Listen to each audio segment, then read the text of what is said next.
All right, so today we are doing our lace. And first we're going to start by setting up a base layer of two separate colors, our two separate layers. So we'll have light on top and dark on the bottom. Let's go ahead and get that started.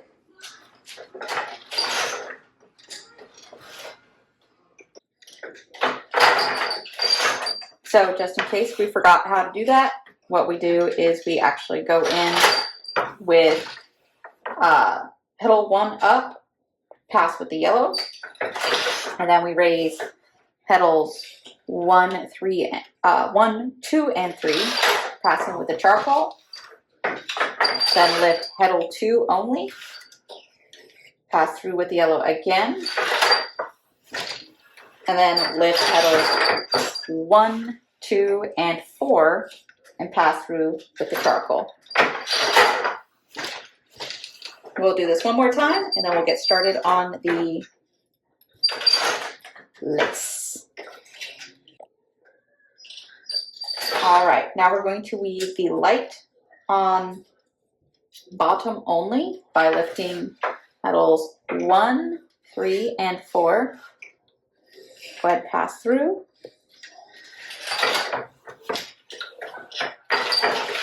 And then 2, 3, and 4, pass through again. And we'll do this 3 times.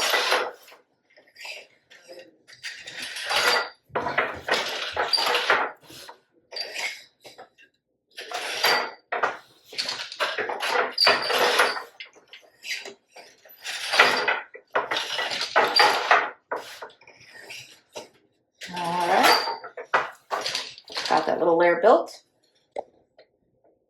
All right, so let's start twisting for our Leno. So we twist under, over, and the Leno technique is basically the same as from our Funky Fresh Leno twist video. I will share the link to that somewhere on the video, where it gives more detail on how we're doing the twist. Let's get this all on the pickup stick.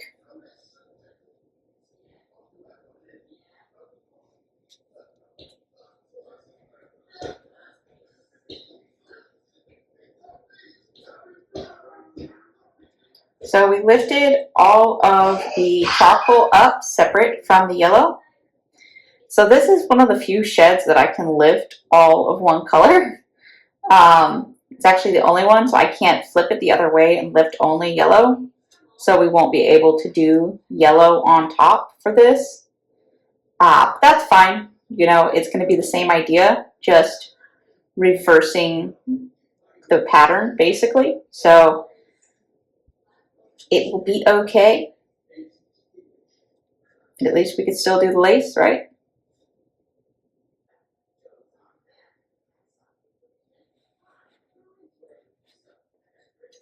Okay. Now we're going to turn the pickup stick on its side and pass through with our boat. This is actually still a bigger shed than I was getting with the quilting. So let's go ahead and pass that through. And now we can actually pull this stick out and go ahead and beat down. Now we want this a little bit further, so I'm going to push it down by hand a little bit. We want it to about halfway through that woven background that we have. And I just don't have a weaving comb. Actually, you know what? Let me use this stick here, because it will push it down just fine. There we go. If you ever have like a wood comb or a fork, that's generally also pretty good to work with. I just forgot to grab one, so I'm just going to use this, and that's fine. Push it down. Now we are going to lift shafts 1, 2, and 4.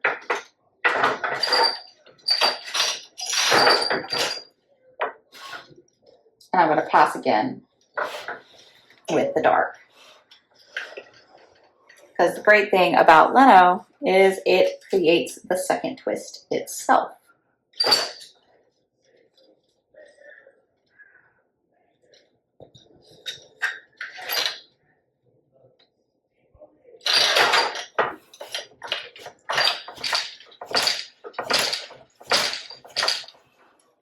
go. Now let's go through with the yellow again, just like we did for the back here.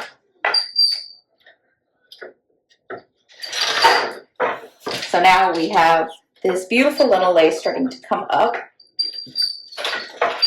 We finish these passes.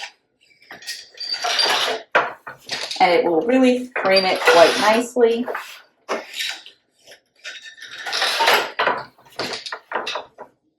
Let me put this up here so it doesn't fall down. Let's get a closer look.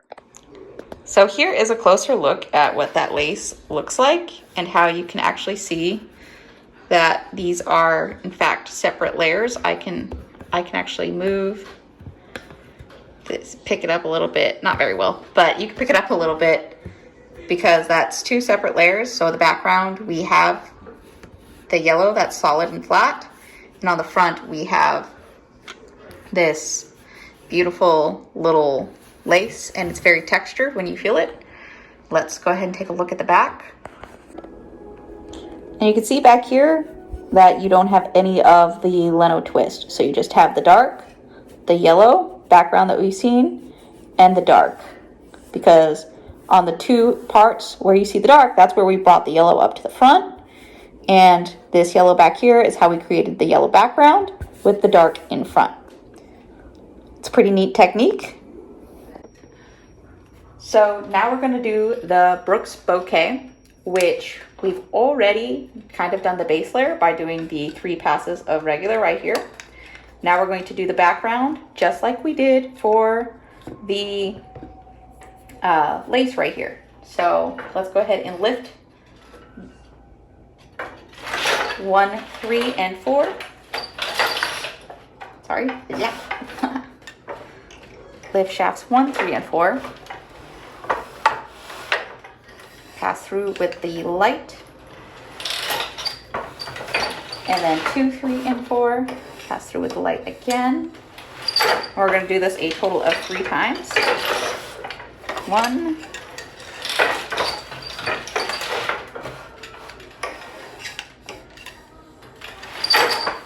2,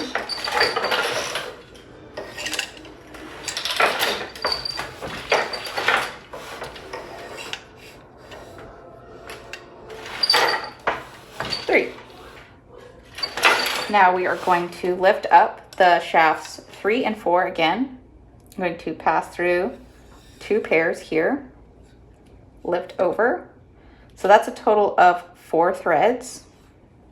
And now I'm going to go through and I'm going to pass through another 2 pairs, but I'm going under the original 2 still.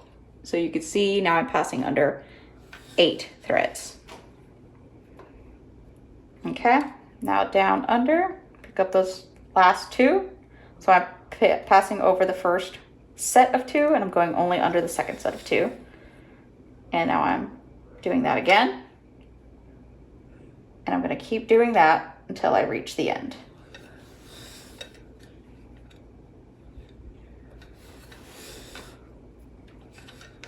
Get a leg exercise from this, holding the shafts up. You're like, ah, feel the thigh.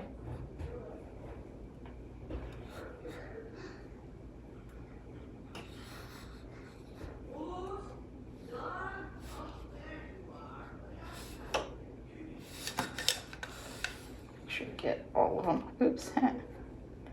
I should push these down a little bit, make sure I'm halfway.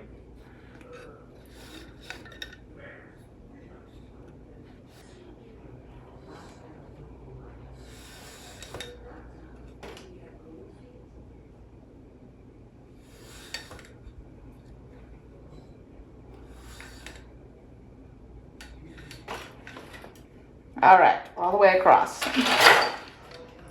Whew, that was quite the leg exercise right there.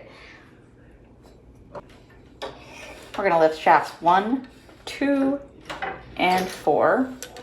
Pass back under, beat down. And now we are going to go through and do the steps for the light on top 3 times in a row, just like we had earlier. All right, and now we have our broquettes finished. Let's take a closer look. So normally, as you wash these, they will actually tighten up a bit. I probably could have pulled them a little bit tighter, but not too worried about it right now. And they'll kind of center out. I can always see, I can still move them a little bit. It's again, the 2 separate layers just like we had earlier. And it's a little bit of a different look. Some people prefer the broquettes, some people prefer the lace. It really is a stylistic preference at that point. Let me know what you think. Let me know which one you prefer. All right, so we've actually finished up all the things we're gonna do on this sampler. This was the last thing. It was the lace and the broquettes, and that was actually quite fun. I will say I did get quite the leg workout from holding up those shafts for that long. I did speed it up for the video, but I was holding them for quite a while. All in all, I do think that was a very fun and very pretty technique. I could definitely see myself doing more of that in the future. I enjoyed it much more than the quilting. And I do have quite a bit of warp left. So I'm actually gonna do a little surprise project, and I'm gonna unveil it probably at the end of the month. We'll see how long it takes me, but we'll go ahead and get that little project whipped up, and I'm excited about it. So just keep an eye out for it. Thanks.